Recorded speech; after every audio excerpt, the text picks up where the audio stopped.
Comedian Kunal कामराची आज खार police ठाण्यात हजेरी। कामराला मद्रास कोर्टाने अटकेपासून संरक्षण दिल्यानं मुंबईतील कोर्टातूनही जामीन मिळवणं गरजेचं। दुसऱ्या समन्सला कामरा हजर राहणार का याकडे लक्ष।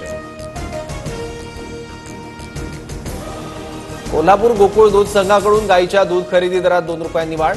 आजपासून गाईचं दूध खरेदी दर 32 रुपये असणार। दूध उत्पादकांना फायदा होणार। सोलापूरचा बेताळ शेळके ठरला 66वा महाराष्ट्र केसरी। अंतिम सामन्यात पृथ्वीराज पाटीलचा पराभव करत पटकावली गदा। शिर्डी विमानतळावर नाईट लँडिंग सुरू। वॉटर सॅल्यूट करून विमानतळावर आनंदोत्सव साजरा। नाशिक कुंभमेळ्यासाठी शिर्डी विमानतळ केंद्रबिंदू ठरणार। भाजप नेते सुजय विखेंकडून विश्वास व्यक्त। पुढील 5 दिवस राज्यात ढगाळ वातावरण। वादळी वारे, ढगांच्या कडकडाटासह अवकाळी पावसाचा अंदाज। बहुतांश भागात गारपिटीची शक्यता।